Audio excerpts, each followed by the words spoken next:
시청자 여러분 안녕하십니까? BOA 모닝뉴스입니다. 첫 소식입니다. 도널드 트럼프 대통령이 북한 김정은 위원장에게서 친서를 받았으며 미사일 발사와 관련된 내용이 있었다고 밝혔습니다.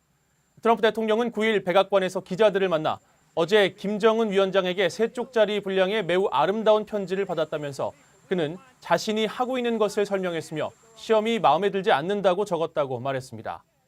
이어 김 위원장은 워게임이 마음에 들지 않는다고 했다면서 자신도 마음에 든 적이 없다고 말했습니다.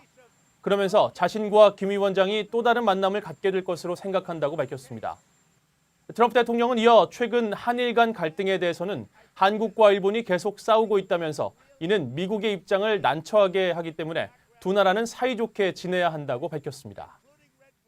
아시아 순방의 일환으로 취임 후 처음 한국을 방문한 마크 에스퍼 미 국방장관이 미한 동맹의 굳건함을 거듭 강조했습니다.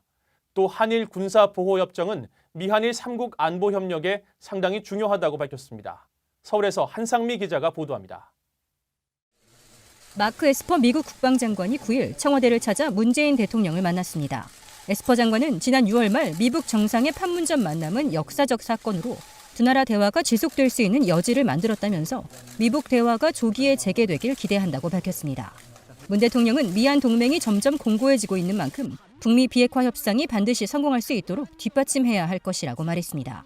이후 두 사람은 한일 군사정보보호협정 문제에 대해 잘 해결돼야 한다는 공감이 있었으며 북한의 단거리 미사일 발사에 대한 대화는 없었다고 청와대 관계자가 밝혔습니다. 이에 앞서 에스퍼 장관은 정경도 한국 국방부 장관과 만나 한반도 안보 상황과 전시작전 통제권 전환 추진 등 주요 현안을 논의했습니다. 에스퍼 장관은 미한 동맹은 지역 평화와 안보의 핵심 축이라고 강조했습니다.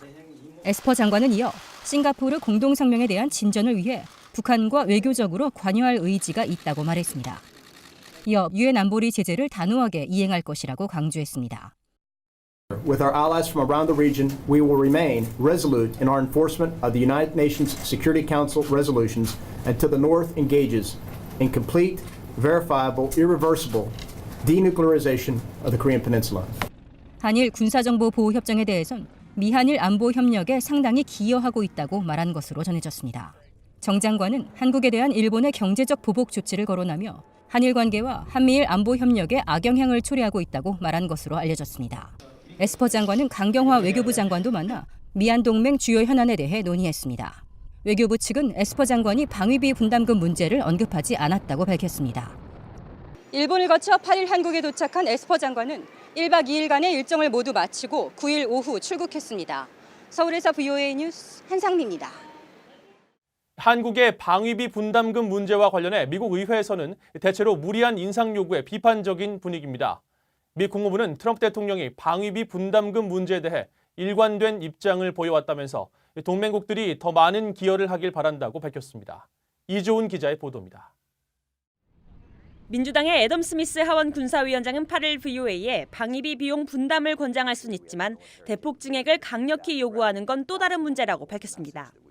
특히 동맹국과 파트너국들에게 미군 주둔 기본 비용의 50%를 더한 비용을 청구하겠다는 트럼프 대통령의 제안은 비판적이라고 전했습니다. 일부 공화당 의원들도 무리하지 않은 수준에서 한국의 방위비 분담금 증액 요구 자체는 타당하다는 입장을 밝혔습니다. 마이크 라운주 상원 의원은 분담금 증액 요구는 북한을 압박할 수 있는 기회이기도 하다며 한국이 군사적 재원을 늘릴 필요가 없다고 한다면 미국도 그럴 이유가 없다고 주장했습니다. 그러나 미국의 지나친 방위비 증액 요구는 미군 주둔 자체에 대한 문제로 이어질 수 있다는 우려도 있습니다.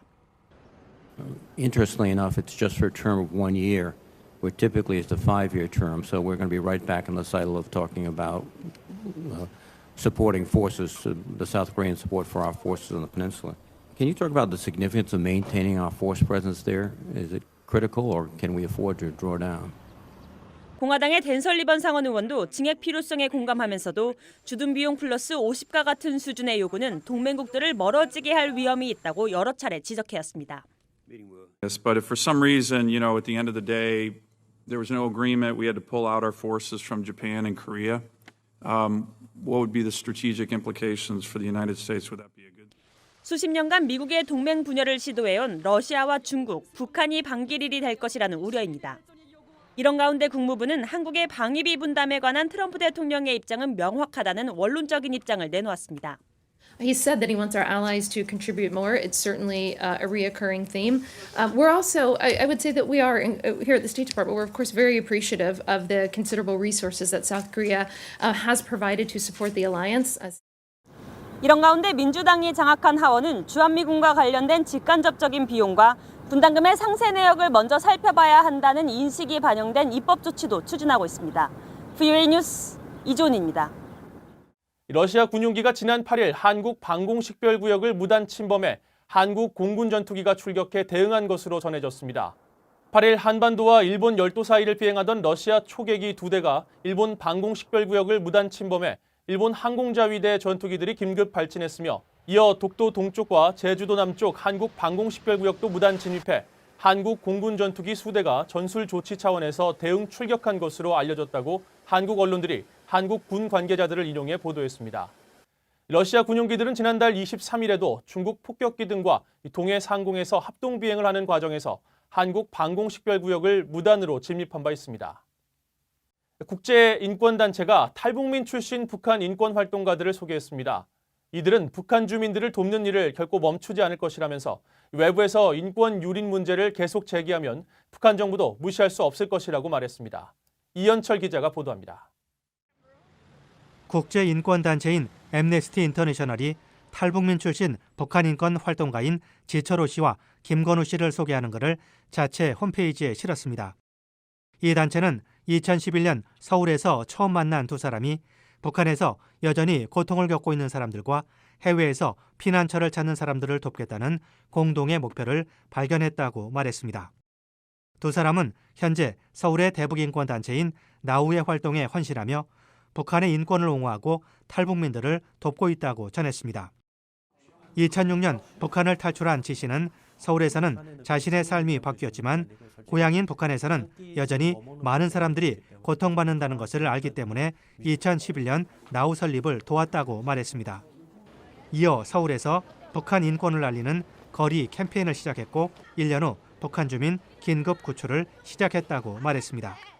지 씨는 이 활동을 벌이면서 BOA와의 인터뷰에서 다행히 상황이 조금씩 나아지고 있다고 말했습니다. 그만큼 북한 인권이나 아니 북한에 대한 관심도가 국민들이 좀 더 높아졌다는 것으로 볼 수 있기 때문에 그래서 그런 부분들이 참 옛날보다는 좀 달라진 부분이 아닐까라고 생각합니다. 1998년 11살에 북한을 탈출한 김건우 씨는 서울에서 대학에 다니던 2011년에 나우를 알기 전까지 북한의 인권 유린에 대해 잘 알지 못했다고 말했습니다. 하지만 모임에 참석하면서 자신의 가족들이 그 같은 인권 유린을 당했을 수도 있다는 것을 깨닫게 됐다고 말했습니다. 이후 나우에서 활동을 시작한 김 씨는 길거리를 떠돌아다니는 북한의 아이들이 겪는 인권 유린이 최악이라며 인권 활동가로서 그들을 돕기를 원한다고 말했습니다. 아울러 북한의 긍정적인 변화를 위해서는 다른 나라들의 대북 압박이 강화돼야 한다면서 외부에서 인권 유린 문제를 계속 제기하면 북한 정부도 이를 무시할 수 없을 것이라고 말했습니다. BOA 뉴스 이현철입니다. 중국은 유엔 안보리 대북 제재 이행이 일관적이지 않으며 미북 협상에 대해서는 비핵화와 평화협정 체제 논의 병행을 촉구하고 있다고 미국 의회 조사국이 분석했습니다. 미 의회사나 의회 조사국은 6일 발간한 보고서를 통해 미국은 중국의 위협을 규명하고 대응하는 동시에 특정 분야에 있어 중국의 협조를 구하고 있다면서 북한 문제에서는 대북 제재 이행을 제시했습니다. 조사국은 그러면서 트럼프 행정부는 중국의 대북 제재 이행이 때때로 일관되진 않지만 핵심적이라고 보고 있다고 지적했습니다. 이어 미국은 중국을 러시아와 함께 미국의 힘과 영향력, 국익에 도전하는 미국의 안보와 번영을 해치려는 수정주의 국가로 규정했다고 밝혔습니다. 도널드 트럼프 미국 대통령이 국가정보국 국장 직무대행으로 조셉 맥과이어 국가 대테러 센터장을 임명했습니다. 트럼프 대통령은 트위터를 통해 맥과이어 대행 임명 소식을 전하면서 해군 제독으로 오랫동안 탁월한 경력을 쌓아온 인물이라고 소개했습니다. 국가정보국 DNI는 중앙정보국 CIA와 연방수사국 FBI 등 미국 정보 관련 기관들을 통합 관리, 감독하기 위해 설립된 기구입니다. 이상으로 VOA 모닝뉴스를 마칩니다. 시청해주신 여러분 고맙습니다.